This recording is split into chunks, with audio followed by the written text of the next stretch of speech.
Good morning. कैसे हैं आप सभी लोग। उम्मीद है आप सभी लोग जो है अपना ध्यान रख रहे होंगे। एक बार फिर से थोड़े से कोविड के केसेस बढ़ना शुरू हुए इंडिया के अंदर। मुझे भी कोविड हो गया था, इसलिए मैं कई दिन तक जो है मॉर्निंग मोटिवेशन में आ नहीं पाया।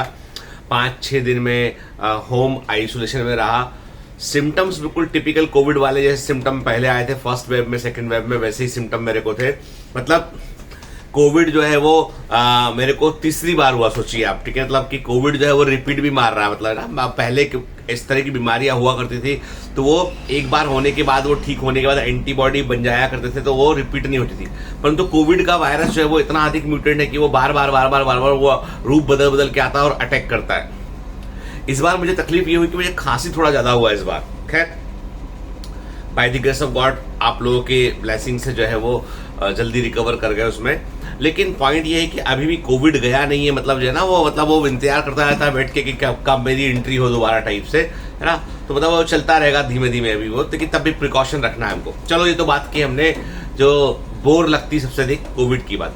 अब आपको बता दूं मैं कि मेरे को सबसे बड़ी जो गुस्सा जो है किसी से, वो गुस्सा मुझे कोविड से बिल्कुल नहीं है। वो गुस्सा मुझे हमारी अपनी गवर्नमेंट से है कि हमारी गवर्नमेंट बच्चों के करियर के साथ में जो है वो ठीक नहीं कर रही है। जैसे एनटीए, नेशनल टेस्टिंग एजेंसी का काम है कि वो अपना तमाम जितने भी एंट्रेंस एग्जाम हो रहे हैं उन्हें वो कंडक्ट करे वो।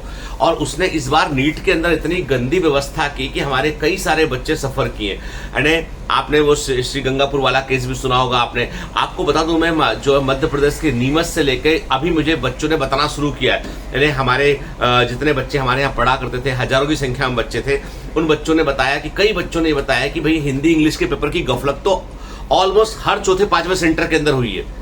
मतलब पता नहीं क्या कंफ्यूजन था इस बार, उन्होंने बंडल गलत लगाए थे, क्या किया था कि हिंदी और इंग्लिश के पेपर का गड़बड़ जो है वो बहुत ज्यादा सारी जगह पर हुआ है। यदि आपके सेंटर में हुआ है तो आप मुझे जरूर बताइएगा कि हमारे सेंटर में भी सर ये हुआ है। सेंटर का नाम जरूर बताइएगा आप, ठीक है। तो एक तो वो गफलत हुआ। अब एक सोचिए, एक बच्ची हमारे यहाँ पे हर टेस्ट में, वीकली टेस्ट में 670 680 स्कोर करती थी वो मॉक टेस्ट के अंदर। और उस बच्ची को जो पेपर दिया तो उसको पूरा था कि भाई अच्छा स्कोर कर लेगी। उस बच्ची ने आधा, अब उसको क्या है, वो हिंदी मीडियम की थी, केवल इंग्लिश का पेपर मिला उसको, सॉल्व करने लगी वो। 1 घंटे के बाद इन्विजिलेटर बोलता है कि पेपर गलत बढ़ गए, पेपर चेंज करो। तो हिंदी वाले को हिंदी का वाला पेपर दिया, इंग्लिश वाले को प्योर इंग्लिश वाला पेपर दिया। उसके बाद क्या किया उन्होंने, OMR शीट भी चेंज करवा दी।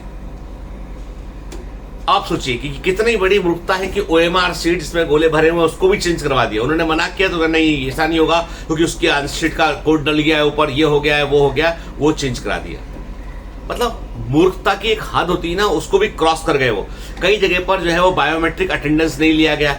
कई जगह पर जो है OMR शीट पर जो है वो सिग्नेचर नहीं किए गए। कई जगह पर OMR शीट को फोटोकॉपी बनाकर करवाकर भरवा दिया गया अटके।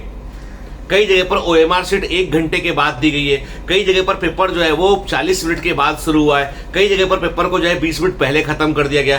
कई जगह पर इन्विजिलेटर इतना कंफ्यूज था कि आधा घंटा समय खराब किया है। तो मैं सोचता हूं इस बारे में कि आज सरकार ने थोड़ी सी भी तैयारी नहीं की थी क्या? देश में ये पहली बार एग्जाम हो रहा था? ये एग्जाम तो ऑलरेडी सालों से होते चले जा रहे हैं। CBSE बोर्ड कंडक्ट करता था, स्टेट मेडिकल स्टेट का जो प्रोफेशनल एग्जामिनेशन बोर्ड है वो कंडक्ट करता था। कभी दिक्कत नहीं, कोई गफलत इसके पहले नहीं हुई। उस पर एक नई खबर सामने आ रही कि CBI जांच कर रही है कि 20-20 लाख में जो है वो पेपर बिके हुए हैं, सॉल्वर्स ने पेपर को सॉल्व किया हुआ है, ऐसा भी ग्रोह काम किया हुआ। पता नहीं क्या सच है क्या झूठ है, लेकिन मुझे लगता है कि सरकार अपने बच्चों के करियर के लिए उतनी गंभीर नहीं है। गवर्नमेंट को ध्यान देना होगा क्योंकि अभी हमारे पास मैं इस वीडियो के माध्यम से गवर्नमेंट को बोलना चाहूंगा कि इस समय देश के पास में जो है ना रोजगार के अवसर वैसे ही कम है। और वैसी कंडीशन में यदि हम पढ़ेंगे लिखेंगे नहीं, हम कॉम्पिटिटिव एग्जाम नहीं निकालेंगे तो हमारे अवसर तो और कम हो जाएंगे। और उन एग्जाम को भी यदि आप गंभीरता से नहीं लेंगे तो कैसे काम चलेगा? मुझे एनटीए की नकर्मणता पे, एनटीए की मूर्खता पर बहुत ही आश्चर्य होता है कि इतनी बड़ी एजेंसी है जिसको ये काम सौंपा गया एक्सक्लूसिवली कि आपको पेपर कंडक्ट करना है, उस काम को भी ठीक से नहीं कर पा रहे तो कैसे काम चलेगा? तो मैं वही बोलूंगा कि हम सभी लोगों को आवाज उठानी चाहिए कायदे में। हम लोगों को चुपचाप नहीं बैठना चाहिए। आप सबसे मैंने कहा था यदि आपके सेंटर में ऐसी घटना घटी है, 5-10 बच्चे इकट्ठे हुए, आपके हर जिले में, तहसील में एक ब्यूरो कार्यालय होता है मीडिया का, चाहे जो भी अखबार हो, जो भी मीडिया हो, उसका ब्यूरो कार्यालय होता है, वहां जाके बताइए। वे पता करके वे उस खबर को छापेंगे। मीडिया का प्रेशर होगा तो ही कुछ कर पाएंगे, तो ही जो है वो आवाज सुनी जाएगी, नहीं तो आपकी आवाज दब जाएगी। उन सेंटर पर री एग्जाम होना चाहिए जहां पर ये गफलत हुई है, उन सेंटर पर री एग्जाम होना चाहिए। यदि री एग्जाम नहीं होते तो उन सेंटर के बच्चों के साथ में बड़ी नाइंसाफी होगी है, और इसके लिए तमाम टीचर्स जो है वो अपने अपने लेवल पर प्रयास कर रहे हैं। मैं भी अपने लेवल पर प्रयास कर रहा हूं, तो आप मुझे जानकारी देंगे तो मैं आपकी बात को आगे बढ़ाऊंगा बैठ के। मैं भी एनटीए को जो है वो एक ज्ञापन लेटर देने की तैयारी कर रहा हूं। तो मैं चाहता हूं कि आपके सेंटर्स के नाम, आपका क्या सेंटर था, क्या गफलत हुई, वो आप इस वीडियो में जरूर कमेंट कीजिए आप, ठीक है। कुछ बड़े टीचर देश के जो है, जिनकी जो बड़े कोचिंग इंस्टीट्यूट को ऑन करते हैं, जैसे कि एलन वाले ब्रजेश महेश्वरी सर, वो भी कोशिश कर रहे हैं इसकी। मोशन वाले एनवी सर, वो भी कोशिश कर रहे हैं उसकी। मैं भी कोशिश कर रहा हूं। तो ऐसे कई लोग हैं जो एनटीए के कान में बात डालना चाहते हैं कि भैया आप बच्चों के साथ नाइंसाफी नहीं कर सकते हैं। हम लोग तो क्या, हम लोग साल भर बच्चे को पढ़ाए, लेकिन जो पढ़ा है, जिसने मेहनत किया, उसके साथ क्या घटा है, ये गलत है। ये गलत है, मतलब गलत है। मैं कहता हूँ वो सही तरीके से अपना एग्जाम देता, बच्चा नहीं निकाल पाता, उसकी गलती है। लेकिन आप यदि एग्जाम लेट लेते हो, एग्जाम में आप जो है वो इस तरीके से करते हो, जैसे केरला में घटना है कि जो है वो अंडर गारमेंट्स तक निकलवा लिए गए, ठीक है, जबकि ऐसा कोई रूल नहीं है कहीं पे। मतलब ये जो घटनाएं घटती हैं एकदम ठीक नहीं है इनके। मतलब इतना बड़ा एग्जाम आप कंडक्ट करते हो, इतने सारे सेंटर बना लेते हो आप, और उन सेंटर को आप मैनेज नहीं करते हो। कोई प्रॉपर ट्रेनिंग नहीं है, कोई सिस्टम नहीं है कि भाई कि कैसे बताना, कम्युनिकेट कैसे करना। देयर इज सम लेक, कहीं फेलियर तो है सिस्टम के अंदर। आप सोचो ना, राजस्थान के अंदर कट ऑफ जाता है 620 मार्क्स। अब जो बच्चा कितना प्रेशर में पड़ता होगा बच्चा, बताइए आप, ठीक है। यूपी के अंदर 600 नंबर का कट ऑफ है, 610 नंबर का कट ऑफ है। अब जहां इस लेवल के कट ऑफ जा रहे होते हैं, वहां बच्चा कितना मेहनत कर रहा होता है, और लास्ट में यदि आप ऐसे करेंगे एग्जाम में, मैं तो कहता हूं ये जो एनटीए से हमारा रिक्वेस्ट है कि जो इन्विजिलेटर वाला जो काम है ना, उसके लिए बच्चों को 10 मिनट एक्स्ट्रा दिए जाए। पेपर शुरू होने के पहले इन्विजिलेटर पूरा, जैसे आप बच्चे को बोलते हो 2 बजे से पेपर शुरू होगा, आप बच्चे को 1:30 बजे अंदर कर लो। मेरी बात, बच्चे को आप 1:30 पर सेंटर के अंदर कीजिए। आधे घंटे में इन्विजिलेटर पूरा काम करेगा। 2 बजे फिर पेपर को आप ऑन कीजिए। बच्चा आधे घंटे बैठे रहेगा सेंटर में, कुछ नहीं बिगाड़ रहा तुम्हारा वो।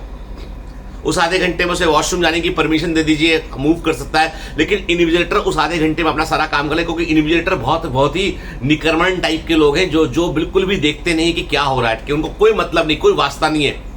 गुटखा फंसा के मुंह में बजाय को साइन करने आ जाते हैं। तो ये सब चीज ठीक नहीं है, मतलब बच्चों के करियर के साथ ठीक नहीं है। तो इन्विजिलेटर का जो आधा घंटा है ना, बच्चों का बचना चाहिए। बच्चे बहुत प्रेशर में होते हैं, 200 क्वेश्चन के लिए 200 मिनट उनको मिलता है, वहां पे 180 उनको सही करने होते हैं, और कट ऑफ जिस लेवल में ऊपर बढ़ रहा है, वैसे में बच्चों के साथ ये चीज सही नहीं है। तो सभी लोग जो है, मैं कहता हूं एनटीए का एड्रेस हम सब लोगों के पास है। एक काम करते हैं, हम एक लेटर अभियान चलाते हैं, हम लोग एक पत्र अभियान चलाते हैं। आपको मैं कह रहा हूं आपसे, एक पत्र अभियान चलाइए। एनटीए को सारे लोग जो है वो मेल मत कीजिए, मेल नहीं पढ़ता कोई, उनके सिस्टम अधिकारियों को कान पे जू नहीं रहती। आप जो है वो यदि मेल लिखोगे, कोई खोल के भी जंक में डाल देंगे उसको उठा के। आप एक चिट्ठी, हम लोग ज्ञापन देंगे, आप एक चिट्ठी अभियान चलाइए। सारे लोग जो है वो एनटीए को लिखिए कि हमको इन्विजिलेटर के लिए आधा घंटा एक्स्ट्रा दिया जाए। आप एग्जाम को 2 की बजाय 1:30 बजे आप हमें अंदर कीजिए। 1:30 से लेके 2 बजे तक इन्विजिलेटर पूरा काम करेगा। 2 बजे के बाद इन्विजिलेटर की ने यदि डिस्टर्ब किया तो एक उठा के हम उल्टे हाथ का थप्पड़ मारेंगे हम, ठीक है। हम बर्दाश्त नहीं करेंगे बिल्कुल भी, है ना। आप हमारा काम कराइए, है ना। हम बहुत सम्मान से काम करेंगे, पेपर देकर जाएंगे हम। लेकिन ये बदतमीजी कि हमको एग्जाम लगाते में आधा घंटा डिस्टर्ब कर रहे हो, समझ नहीं आ रहा तुमको कहाँ साइन करना है, कहाँ नहीं करना है, एंड मेड प्रोटोकॉल कि बायोमेट्रिक अटेंडेंस होगा, ये होगा वो, यानी कंफ्यूजन क्यों है इतना। सूचनाओं का सही से संप्रेषण नहीं किया आपने, इन्फॉर्मेशन का सही फ्लो नहीं, इसलिए इतना प्रॉब्लम है ये। तो एनटीए को अपनी व्यवस्था सुधारनी पड़ेगी, क्योंकि ये चीज ठीक नहीं है। आपको बता दूं मैं कि ये इस देश का जो है बच्चा बहुत सपने देख के बहुत मेहनत से तैयारी करता है, और आप ऐसा नहीं कर सकते साथ उसके के। आप जितने भी एनटीए के अधिकारी हैं, जितने भी लोग वहां इन्वॉल्व है इस पूरे प्रोसीजर में, उनके भी अपने बच्चे होंगे। तो जब उनके साथ ऐसा घटेगा तो आपको कैसा लगेगा। I am very depress about all this, कि मेरे पास इतनी न्यूज आ रही है इन सब चीजों की, मुझे बड़ा बुरा लगता है कि ये सब कैसे हो सकता है, ठीक है। हो सकता है उसमें से कुछ न्यूज सही ना हो, कुछ बच्चे एग्जेगरेट करके बता रहे हो, ये भी पॉसिबल है। लेकिन मैं वही बोल रहा हूं आपसे कि यदि घटना देश में कहीं भी घटी है तो जिम्मेदार आप ही हैं, दूसरा कोई जिम्मेदार नहीं है, ठीक है।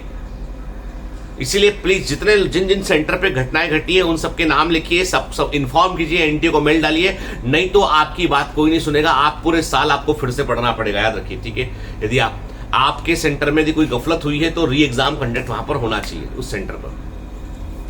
ये मेरा पर्सनली सोचना ऐसा है। तो आज का जो वीडियो है बेसिकली इसमें मोटिवेशन नहीं, मोटिवेशन मैं यही बोलूंगा आपसे कि सबसे बड़ा मोटिवेशन ये है कि कुछ गलत घटता है तो उसके लिए हमें तैयार रहना चाहिए, कुछ गलत घटता है तो उसके लिए हमें एक होकर उसका विरोध करना चाहिए। यदि आप जो है वो गलत चीज का विरोध नहीं करेंगे तो वो रिपीट होगी, दोबारा होगी, दोबारा होगी, दोबारा होगी। कहीं ना कहीं उसे रोकना पड़ेगा। अपनी जिम्मेदारी से कोई एजेंसी भाग नहीं सकती है, क्योंकि आपने फीस भरी एग्जामिनेशन की, आपने अपना पूरा साल लगाया है, आपने वो 3 घंटे नहीं है, वो साल है पूरा उठ के, इसलिए ये चीज ठीक नहीं है। तो उम्मीद है आप लोग भी जो है वो सामने आएंगे और इस एक तो पत्र अभियान शुरू कीजिए कि आधा घंटा एक्स्ट्रा है, सब लेटर लिख के आए। एक पोस्ट ऑफिस से मिलता है, अंतरराष्ट्रीय पत्र मिलता है, लिखिए डालिए, लिखे डालिए। वो इतना लेटर डालिए कि एनटीए परेशान हो जाए लेटर को रिसीव करते करते कि ये कहां से लेटर आ रहे हैं। पूरे देश से लेटर जाना चाहिए उनके पास में कि भैया आधा घंटा बढ़ाओ, इन्विजिलेटर का आधा घंटा बढ़ाओ, चाहे आप IIT के हो तो भी बढ़ाओ, क्योंकि डिस्टर्बेंस नहीं होना चाहिए ड्यूरिंग द एग्जामिनेशन। और इन्विजिलेटर वाकई में डिस्टर्ब करता है एग्जाम में आके, और अभी तो बहुत ही ज्यादा हो गई ये घटना है।